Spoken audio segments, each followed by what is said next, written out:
Hello everyone, this is Nitpicking Nerd and this is my review of Season 2 of Star Trek Prodigy, which was released all at once and so I had to watch the whole season before making this review. And surprisingly, it was kind of good in many places and there were some surprise cameos which worked a lot better than I thought they would. They actually were written well.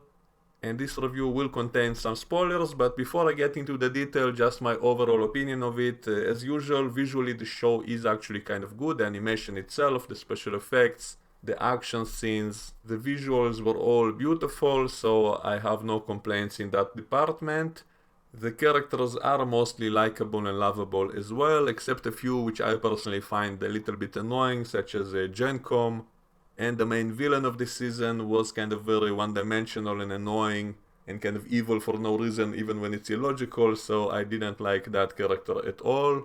And what I did find interesting is how this season almost became like a sequel show to Voyager, like even more characters from Voyager showed up. We had Janeway from the first season, but now we have Chakote and we have the holographic Doctor, and we even have a few characters from TNG show up, and so it is very much connected to all the other Star Trek shows, which maybe is a little bit of a problem because when I first heard about the show, I thought maybe it's a good thing to have like a Star Trek show for kids because that will be like a good introduction for small children into the universe of Star Trek. If we simply have a Star Trek kind of show which is separated from the others and is more aimed at kids, maybe it will be like a good jumping point into the Star Trek universe for kids, but they made it so interconnected with all the other shows. And also the main plot of this season is kind of too convoluted, which I personally don't have a problem with. I kind of like it, but kids watching wouldn't get it, and so it's a little bit of a problem if we think of this show as a jumping point for kids to join in into the Star Trek universe. I do not think it will work because it will be a jumbled mess for them.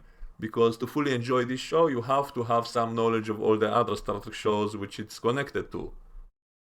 And so in many ways this season is like a sequel to Voyager because it brought back so many characters from it, and it is literally set on the new Voyager A. They acknowledge that the old one is in a museum, just like we saw in Star Trek Picard. I wonder what happened with all that advanced technology it brought from the future. Was it all confiscated by the temporal investigation guys or what? It's never brought up.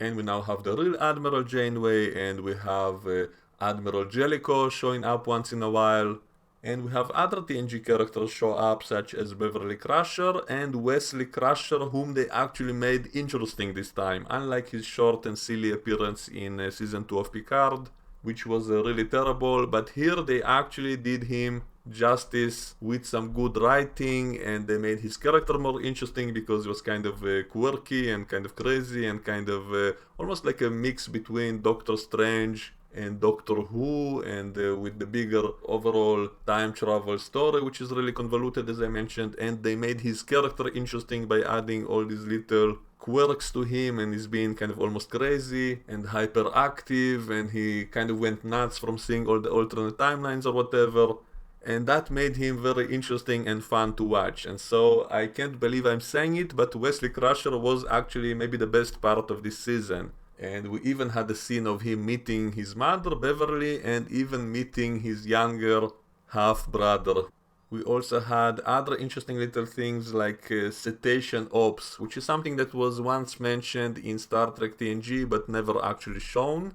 And we only got to see a cetacean ops in Star Trek Lower Decks. I guess it will be very hard to do in any live action show because that will be very expensive to make it look realistic and not laughably cheap and all of that, and so we only ever see it in animation shows, but it was fun to see that place on the ship which has all kinds of sea creatures which are part of the crew and helping navigate the ship, and we actually see a humpback whale helping the ship to navigate, which I guess is the offspring of George and Gracie from the voyage home, because they were the only whales who survived to repopulate their species, and so I guess that is their child, who they mentioned in that movie that Gracie is pregnant, so maybe their child is now 100 years old. I guess that's the same whale, it's possible.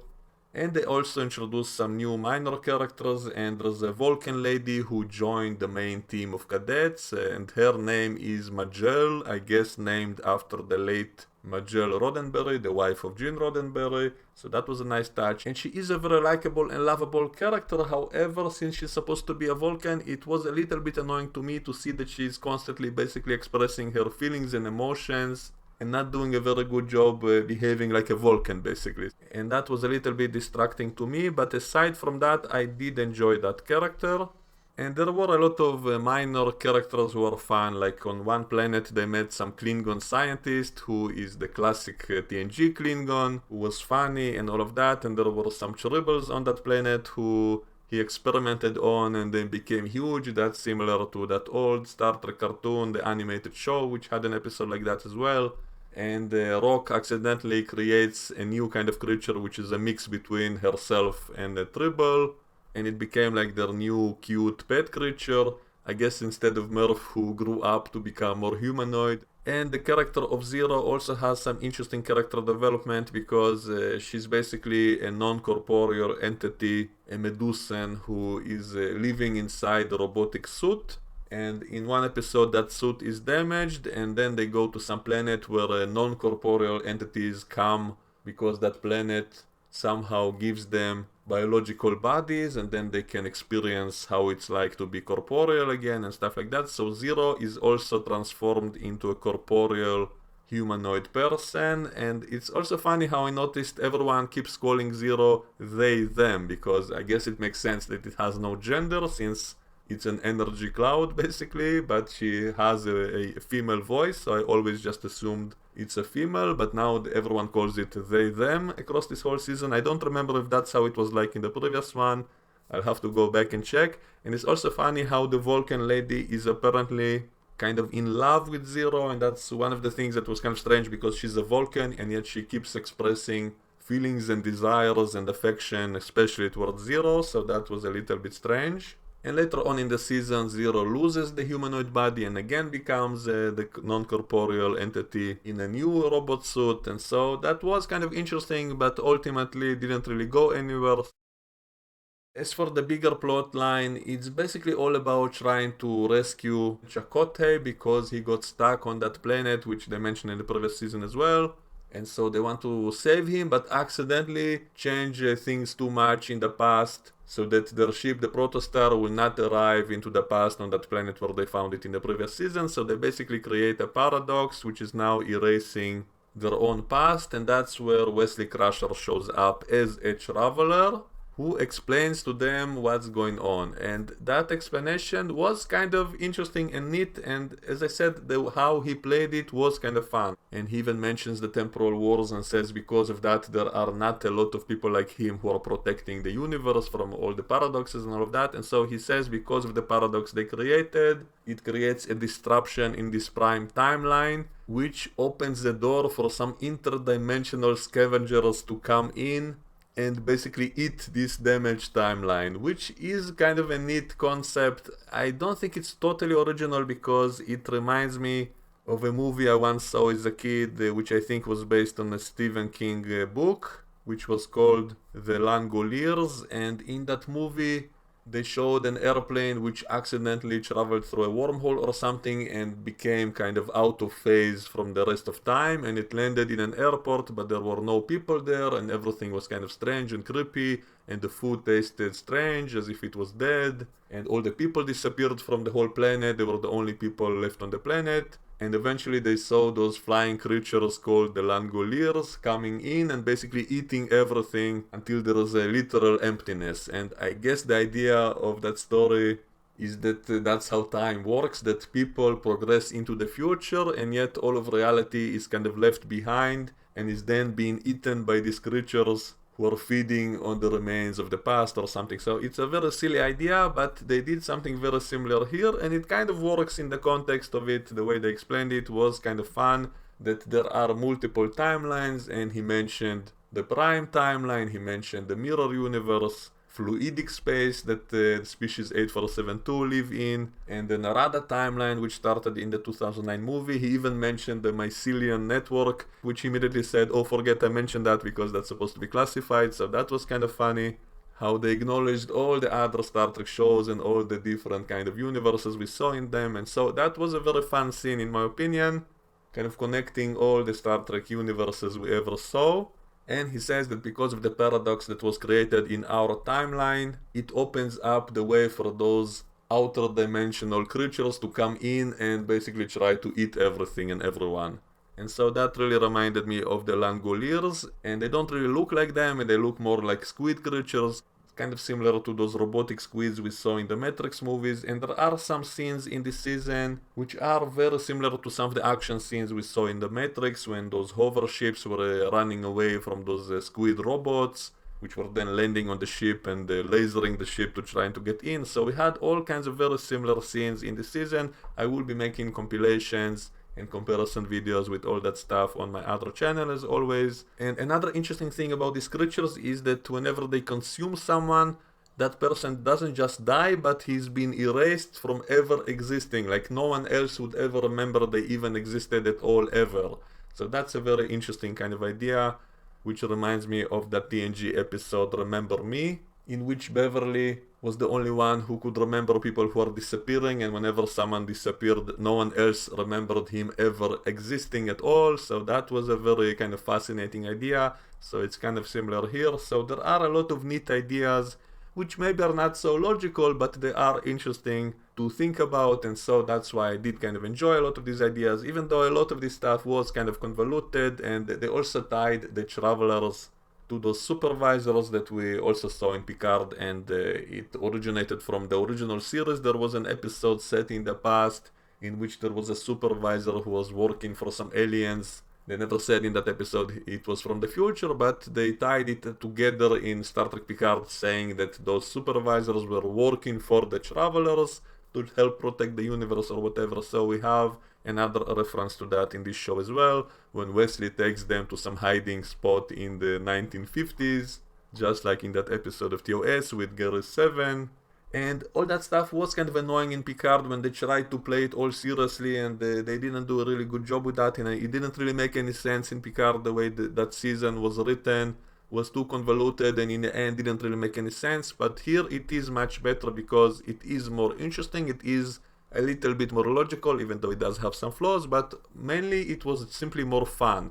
And the character of Wesley was surprisingly really fun, and I really enjoyed him here because they made him kind of crazy, as if he went nuts from all this time traveling and all these multiple timelines and trying to protect the universe, and he has all these little quirks and he's kind of crazy, and so it made him very fun to watch, the way they written him as an interesting and funny and fun character who is setting things up to save the universe, and later on he kind of messes up and loses his powers, and so he's not overpowered, and so it is still challenging, it is still difficult to win in the end. And so overall I did kind of enjoy the overall plot.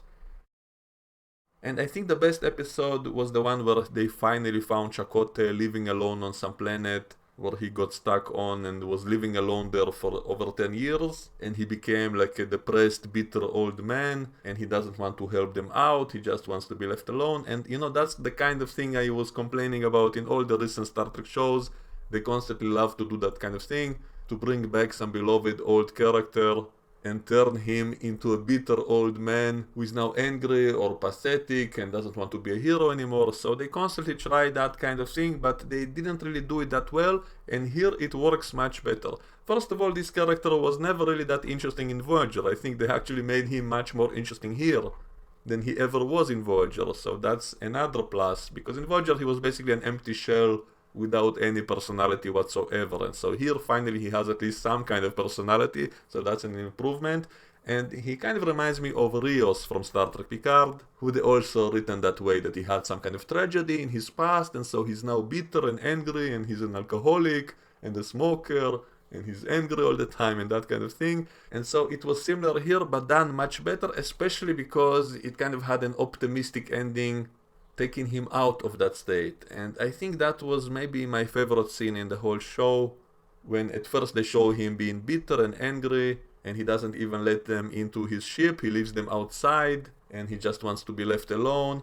And it's also nice that they never forgot his character traits from Voyager, because in Voyager they said he's a vegetarian, and here they show how he lives on that planet and he only eats fruits, and they do show him fishing, but he doesn't actually eat the fish. He only takes their eggs off and eats those, and he releases the fish back into the ocean, which I guess because he's a vegetarian he is allowed to eat the eggs of the fish but not the fish itself, I guess. So at least they didn't forget the fact that he's supposed to be a vegetarian, and even though he's stuck alone on this planet, he doesn't change his opinion on that. He still remains a vegetarian, I guess. But anyway, my favorite part was how grumpy he was at first, and then this team of cadets basically kind of cheer him up by simply being a good Starfleet crew. So they start cleaning up the ship, they start preparing things, they're being very optimistic, they're being very cheerful. They keep greeting him, they give him the Vulcan salute, they are working as a team and getting things done, getting things better, and he just watches it from the side, and you can see slowly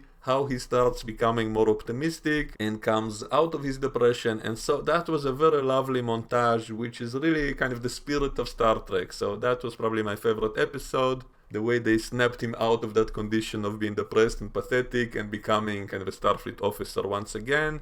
So that was really excellent, and so they made that character way better than he ever was in Voyager. And speaking of the Voyager, we have a bunch of scenes taking place on the Voyager A, being captained by Admiral Janeway, and the holographic doctors being funny as always. And so in the end of the day, they managed to send the prototype back in time to where it was supposed to be and fix the timeline, and Wesley Crusher is released. They imply that he lost his abilities because of what was done to him, because he allowed himself to get captured because it was part of his master plan, and yet it resulted in him having some neurological damage or something, so he apparently lost his abilities. So I guess all of it might be taking place from his point of view after that scene that we saw in season 2 of Picard, when he recruited Sung's daughter to become a traveler. So how come we never saw her being a traveler? That would have been a nice touch to see whatever happened with her, because otherwise that whole plot line was basically totally pointless. But at least we finally get to see Wesley doing something good as a traveler and actually seeing what he does, and the fact that made him kind of more interesting by making him kind of crazy, kind of quirky, kind of funny. So I actually kind of enjoyed him in this season, and just the fact that they finally did something interesting with him as a traveler, because that was only ever implied, but we never actually saw whatever the hell is so important about him, so finally we get something out of it. And I think there was even a funny reference to, remember how Beverly was saying goodbye to him when he went off with the traveler and told him you should dress warmly in those other planes of existence, and here we kind of see him wearing a sweater and he keeps talking about his favorite sweaters and all that kind of stuff. So I think that might have been also a subtle, neat reference to that line. And also in the end he does get to meet his mother again and his new brother, who we didn't get to see, but we heard him being like a little kid or a baby. So it's a little bit strange continuity wise, because in the end of the season they tied it directly to those events of the Romulan supernova. We saw that android rebellion on Mars, and so that was taking place I think 10 years before season 1 of Picard. And so how come Jack is just a small kid here? Because it just doesn't seem to fit that timeline. Like, he seems to be too small here, judging by his voice. I guess it could all be fixed if they simply say that season 3 of Picard was set 10 years after season 2, which is what they should have said in that season, especially since the actor playing Jack looked way older than 20 years old. But anyway, they didn't say that. They kept saying how the TNG crew knew each other for 36 years, and so they should have said over 40 years, then it will make much more sense. So anyway, there are some slight mistakes and some slight silly things in it, but overall I did kind of enjoy this season, and there were a lot of specific scenes which I really enjoyed, especially that montage I mentioned of how they cheered up Chakote by simply being a good Starfleet crew and fixing up their ship and figuring out a way to get off that planet and cleaning up the ship and just being cheerful and friendly and behaving like a good crew and like a family, and him just looking at it from the side kind of cheered him up and brought back that optimism. And so that really felt like the spirit of Star Trek, and that's why I think it was my favorite one. So that's all for now. I might make more detailed analysis videos about specific things later on, and I will definitely do a lot of compilations and comparison videos and all that kind of stuff on my other channel as well. So check it out. Let me know what you think, and we can discuss it all in the comments below. And I will see you all next time. Bye bye.